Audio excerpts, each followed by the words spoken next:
The question I need you to be asking yourself whenever you're thinking of going into catfish farming, don't be carried away by the beautiful videos that I post on Facebook every time. There's a lot that goes into farming. Some people only think of farming production. They don't think of how they are going to sell. If you are going to farm fish, be honest with yourself. If you are going into the business for profit, you want to do it as a business, you need to be asking yourself, who are my buyers? Who am I going to sell to? Once you know your buyers, then to produce is not a problem. You can always get a consultant to put you through. So if you know who to sell to, then you don't have any problem. Just go into production. But don't go and start producing fish without having who to sell to, because your money, your investment will get stuck and you won't be able to sell.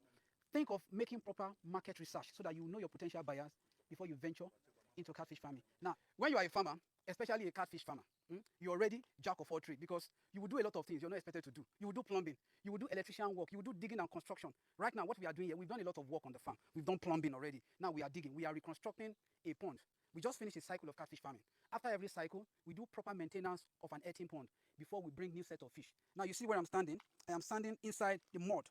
These are mixture of undigested food, the sediment of foods, catfish poops that looks like mud mixed with sand. We are going to excavate this.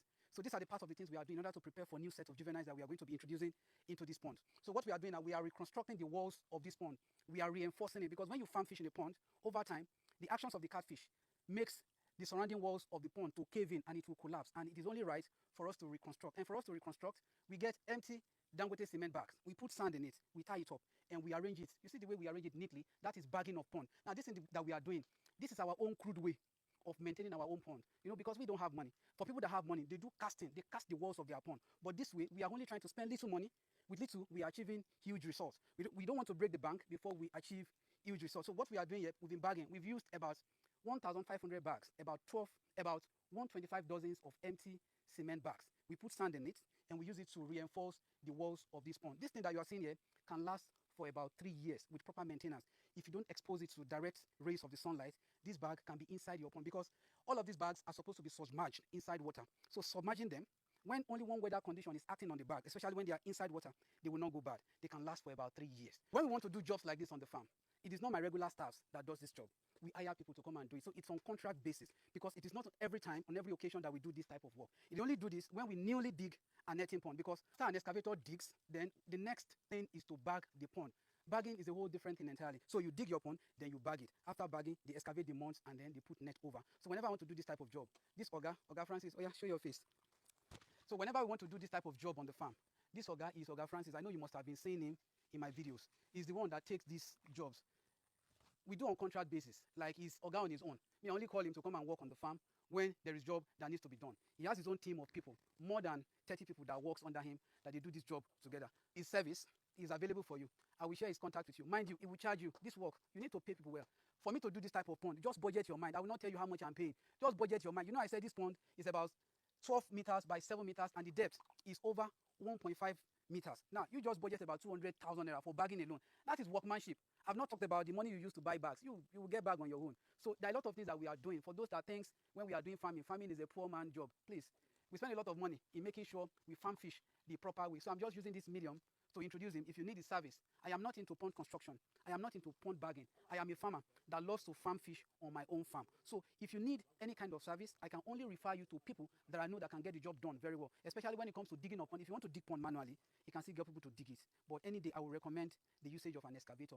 Then because of fatigue, those are hard labors. Then the bagging aspect of it, also, they are professionals when it comes to bagging. So we are just done bagging our pond. So after this bagging now, they are going to excavate all these mods. Like I said, you see this mud, they are organic manures. This is what fertilizes the plantains that we planted on the dikes of this pond. They are a mixture of undigested food sediments mixed with catfish poops plus sand. That is why it's looking like this. By the time they throw it out and they pour it at the base of this our plantain, you see the suckers of the plantain shooting out big. That is why I don't need to put any form of fertilizer. I use this as my organic fertilizer. Now, after the excavation of these mods, they now pour lime. Lime is for sterilization and treatment of the water. Then we do netting. When we do netting, we protect the ponds, then we allow water to flow in. This is the pipe that brings in water. Now this pipe brings in water. Come and see. So when the level of the pond, when the level of this water rises, like this, it will rise, come like this. It will rise and get to this level. When it gets to this level, this pipe will discharge the water to the next available pond or to a drainage. Now this pond, I said, is 7 meters in breadth. The length is 12 meters, and you can see the depth. The level of water will get here by the time they fill it up. If I stay there, it will even cover my head. So the pond is very deep. We've used this pond several times to raise 4 tons of catfish per cycle. That is, if you stock the pond with 4,000 pieces of catfish and you are able to feed them till they attain an average weight of 1 kg, this pond can hold it. Anything after that, the pond will not be big enough to contain them. Now, I talked about the capacity of this pond. I said this pond can produce 4 tons of catfish. If you have 1,000 pieces of juveniles and you take it to an average of 4 kg, or you have 4,000 pieces of juvenile and you take them to an average of 1 kg. Around here, 1 kg fish is about 3,004, 3,005. And now to produce 1 kg, it's roughly around 2,300 with the cost of feeding and everything. So look at the difference and look at the time frame. That will be your profit by the time you remove all your expenses and all that. So when we were digging this pond back then in the year 2022, we were hiring an excavator for just 200,000 a day. Then an excavator could dig about 3 of these ponds to within 8 hours of the work time in a day. But now, to hire an excavator is way more expensive than it used to be. But if you want to dig pond, I can link you up with people that does that.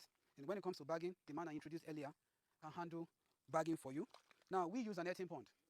And this is the way we manage it without breaking the bank. We use an earthen pond because it is the closest thing to catfish natural habitat. Catfish thrives well. There's no need for us to be pumping in water because we do it in the waterlogged environment. Catfish farming is not a get-rich kind of scheme. It's actually for people who are looking up to God for what He has in stock for them. We are doing God's work. Thank you.